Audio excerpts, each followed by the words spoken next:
ഗോവിന്ദചാമിയുടെ diet അങ്ങ് ഇഷ്ടപ്പെട്ടാണോ അല്ലെ?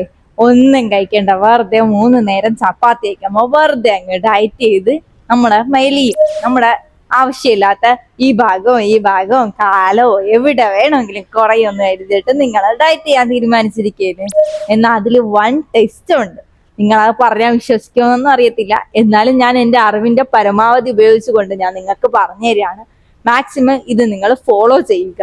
Follow ചെയ്യാതിരുന്നാൽ ഇതിന്റെ ദോഷം നിങ്ങൾ തന്നെ അനുഭവിക്കേണ്ടി വരും. നിങ്ങളെ മാത്രമല്ല, നിങ്ങളെ കൂടെ നിൽക്കുന്നവരും ഇതിന്റെ ഭവിഷ്യത്ത് അനുഭവിച്ചേണ്ടേയിരിക്കും. കാരണം നിങ്ങൾക്ക് എന്തെങ്കിലും വന്നു കഴിഞ്ഞാൽ അവരാണ് നിങ്ങളെ നോക്കേണ്ട ചുമതല. അപ്പൊ അവർക്ക് എന്തിനാണ് നമ്മൾ ജോലി ഉണ്ടാക്കി വെക്കുന്നത്?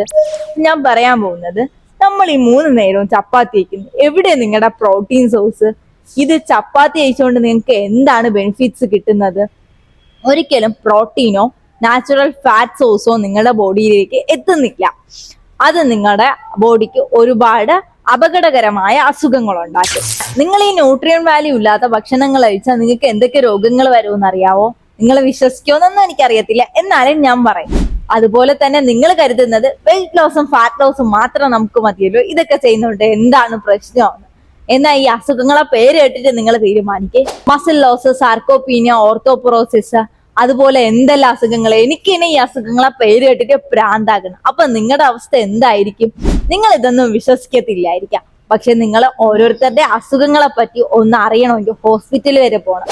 നമ്മളിപ്പോ ഡയാലിസിസിന് ചെല്ലുമ്പോഴത്തേക്ക് അവിടുത്തെ ടെക്നീഷ്യൻ എന്തായിരിക്കും പറയുന്നത്?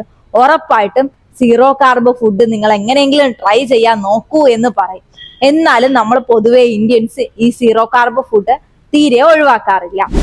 നമ്മൾ പ്രോട്ടീൻ സോഴ്സ് നമ്മുടെ ഭക്ഷണത്തിൽ നിന്ന് കുറച്ചിട്ട് ഏറ്റവും കൂടുതലും കൺസെപ്റ്റ് ചെയ്യണത് കാർബോഹൈഡ്രേറ്റ് ഫുഡ്സ് ആണ്. ഇതാണ് നമ്മുടെ ഭക്ഷണത്തിലെ ഏറ്റവും വലിയ വില്ലൻ. ഭക്ഷണത്തിലെന്നല്ല, ലൈഫ് സ്റ്റൈലിലെ ഏറ്റവും വലിയ വില്ലൻ. നിങ്ങളുടെ അസുഖങ്ങളെ നിങ്ങളാണ് തടയേണ്ടത്. ഉറപ്പായിട്ടും അതിന്റെ ഫസ്റ്റ് സോഴ്സ് എന്ന് പറയുന്നത് ഫുഡിൽ നിന്ന് തന്നെയാണ്. അതിൽ കാർബോഹൈഡ്രേറ്റ് റിച്ച് ഫുഡ് നിങ്ങൾ തീരെ ഒഴിവാക്കിയാൽ ബെറ്റർ ആയിരിക്കും.